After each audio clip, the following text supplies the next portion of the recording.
So, hey guys, this is Kazrahim bringing you something different. I told you we're gonna have a review of our little setup for ETS. And overall my setup. So, let's go. For what I use for ETS, for Euro Truck Simulator at the moment, is basically this joypad. I have a few keys on the keyboard assigned, but not a very lot. This joystick and the mouse. Mouse is only for looking around and nothing else, except for going into the menu, so I have to operate that with the mouse because I have no other option. Joystick on the other hand acts as a gearbox, and the joypad acts as my main input for the game.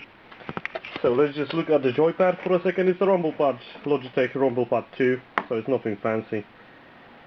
I use this little thingy, this stick for acceleration, deceleration, left, right. This stick is looking around.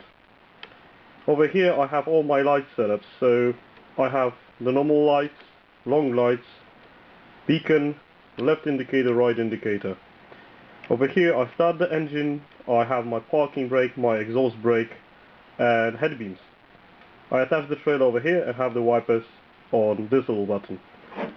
On the L1, L2 and R1, R2 on the PS2, at least they are called like that, but here on, let's just flip this around so you can maybe see. Will you see? Yeah, somewhat. 5, 7 and 6, 9. So on the 5 I have, right now I have the exhaust brake, and lower is the retarder decrease. On the right side I don't use this side at all now because I'm driving with this hand on the joypad, on the joystick, and the left hand is on the joypad holding it in place and only maneuvering with this.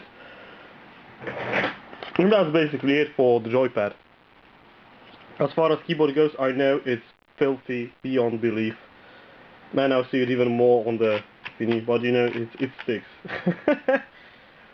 So, it's nothing fancy on a normal Logitech keyboard. I only use it for, like, you know, I have horn or something like that. I have input over here. Joypad, the joystick. Well, basically I have a program called Xpada. I don't know if you will be able to see it. Something like that. And basically you can see right now I'm moving the joystick. And it gives us input in the program, and those numbers over there on the program are actually numerical keys. So over here I have this assigned as movements of the joystick, so like it's up, down is 8, 2, 9 and 3, also 7 and 1. I use only, ETS only supports 4 gears. It's like reverse, first gear, fifth gear, third gear and fifth gear. Now you're thinking, I'm saying bullshit because that completely didn't make sense, right? I use a range splitter shifter, which means I actually use those two buttons on the joystick. This is my clutch. I use it to change gears, and this is the increase of the retarder. This selects even gears, it goes into high and low, and this selects the low gears. Basically, when I do this, I have first gear selected. If I add this button to it, then I have second gear. And it goes from even to odds on this, and here I have 1, 3 and 5. Click, it's now 7, 9 and 11. So it's a 12 gear gearbox with this. It only has 3 inputs. It's an European system. The Americans use an Eaton gearbox, but I'm gonna go more into detail in the game. I'm gonna explain it because I just wanted to show you how this works overall over here. So let's go into the game. So as I said, we're in ETS, and now I'm gonna take a short trip to Leipzig and show you basically the whole setup as it works in game. If you watch my mod reviews, you know how it looks like. You don't know, you maybe didn't know how it actually behaves. in terms of my end. So let's just light up the truck, let's start the engine,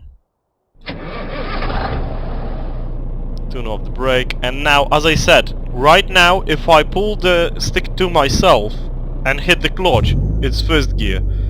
If I press the button for changing low-high gears,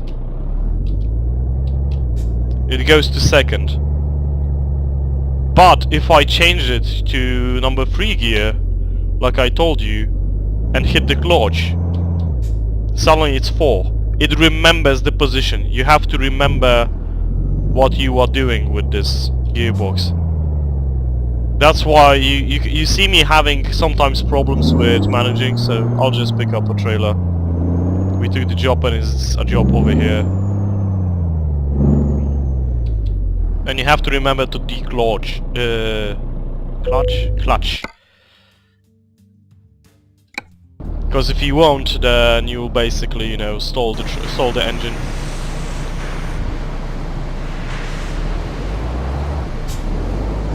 Reverse gear always works, because... And there's no high-low reverse gear. There should be, honestly. But there's none, unfortunately.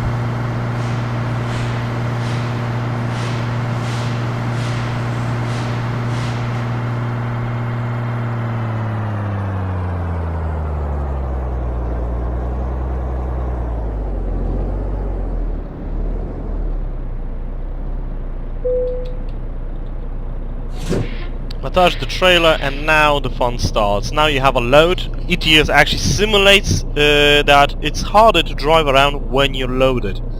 So, let's start this off. I'm actually gonna go through... Oh no, I'm actually gonna start from second gear. I'm gonna go normally. I'm gonna show you what I mean by that it can be difficult after that around the house.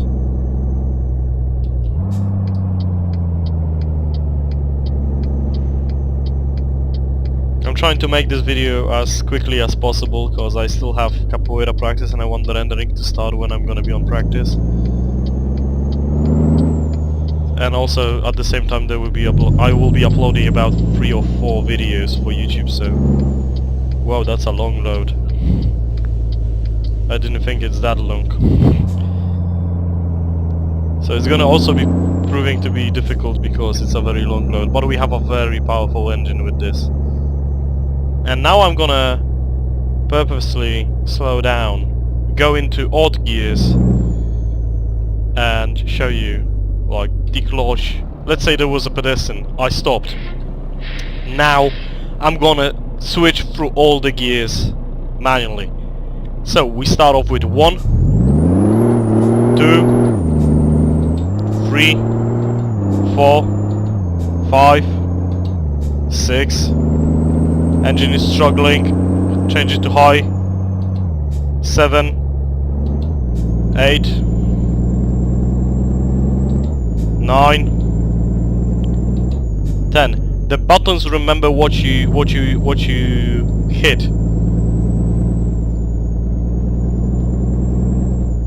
So I'm just trying to get out of the city so I can accelerate even more. The buttons remember what you type. That means basically if I'm using only even gears, so 2, 4, 6, then that's not a problem. But if I want to start changing between gears, it suddenly becomes difficult because you have to remember about changing the lower gears. The half gears, sorry, let's call it half gears because that's how you should call it, half gears. I have to remember that I have to switch the half gear back to like 7 to evens or odds before I switch the full gear. So like right now I'm almost at the point where I can put 12 gear on, and there's 12. And now if I would want to reduce, if I just, you know, reduce to 10, it would go into 10, not into 11, not into 9. It will go into 10. It will go in all even gears. So that's something you can do. Basically how you would do it. Actually, let me tell you like how you do it in the menu, so I didn't have to think about driving around. Basically, you have to have a joypad or a joystick. Better joystick. When you have a joystick, you need a program that will receive the input from the joystick and assign it to a key on your keyboard. Once you have that, you set it as an 8-way joystick. That means that the program will see 8 inputs from the joystick. It will see up, down, left, right, and all the 4 orders, all 4 in between, I don't know, crosses. Let's say it's crosses. So left cross, right cross, left upper cross, right upper cross, left down cross, and the right down cross. So that's how you make it so it acts like a gearbox, that it has to have those 2 conditions, that it's up and a given direction, or like up and down and up and right and down and right. That's how you achieve that. And now there's a few things that you have to do in ETS itself. Basically, I have control subtype, I have a gamepad and joystick. My transmission type is H-shifter. Now, the important thing about this is, you scroll down, you get to the range splitter thingy over here. What you have to know is the H-shifter has 3 setups. It has the range, the splitter, and the range splitter. I will show it to you in the input wizard. You have to set everything up again. So you select the H-shifter and now you see the 3 types. The range shifter, the splitter shifter, and the range splitter shifter. The range shifter just changes it so it's like a basic, very basic gearbox. Honestly, it's the easiest way people that have a Logitech G25 can play ETS with a gearbox. You basically have your 6 gears. If you hit the button, it changes it expands your range from 7 to 12. So you have 1 to 6 and then from 7 to 12. The splitter shifter is 1, 3, 5, 7, 9 and 11. And if you hit the button, you get into odd or even gears. Like Squirrel Nuts actually uses this particular setup. He uses all even gears all the time. He has 2, 4, 6, 8, and that's it. And in the bottom you have range splitter shifter. This is what I am using. It's the real life equivalent of a Scania H shifter. A real life truck manual gearbox is like this. It's not like the other ones, because it would be way too much shifting. From one perspective you are thinking, God, this is difficult, but from another perspective, once you learn it, once you master it, it's way easier for you, because you have to do less maneuvers with the gearbox once you know what you are doing. So you go into range splitter shifter, and you can see, of course, here's all the dead zones and stuff like that.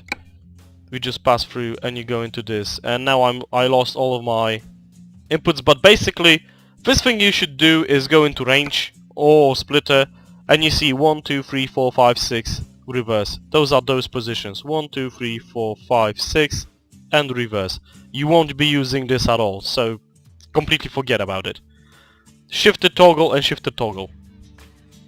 Now you assign buttons to it. Like I know that my gearbox acts like the numpad. So the upper left position is 7, the upper position is 8, the upper right position is 9, then the lower left position, the 4. Sorry, now I made a mistake. This is 1, the 3 position is here, the 4 position is here, the 5 position is here, and the 6 position is here. I don't use the reverse, and I use those 2 buttons separately, so I have like 4, I think, 4 and 5. And now look at what's happening once I'm moving the joystick at the moment. See?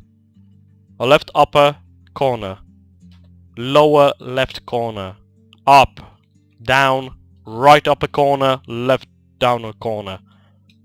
I push the button for shift toggle 1. There it is. See? It changed the gears. And that's how it works. It remembers you input it or not. gears. So if you go now to range splitter shifter, and this is the most accurate I can tell you. As I said, it's 1, 3 and 5, but if you want to go all gears, you go 1, split, 2, split, 3, split 4, split 5, split 6, high gears, split 7, split 8, split 9, split 10, split 11, split 12. It seems difficult, I know, it does. It is quite difficult to master once you start doing it. But it's a hell of a lot more fun to play than just having a joystick or a joypad. If you have one lying around, it doesn't have to be anything fancy, it just has to have 2 buttons, preferably 3. And you can do this without a problem. You need to assign the clutch, and I'll tell you right from the bat, you will have to edit your profile config file in your system directory, users, your username, my documents, Euro Truck Simulator profiles. There's gonna be a number, a file with a number.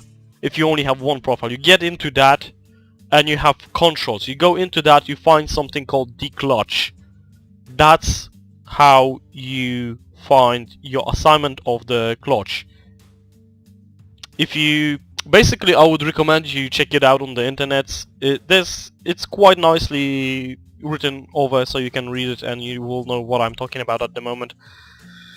And it will give you a brief overview of what you have to do. You have to change 2 things. You have to assign the key, and then you actually have to do something called declutching. You have to assign it, so when you push it, it behaves like it's like if it would be a joypad that you put it in.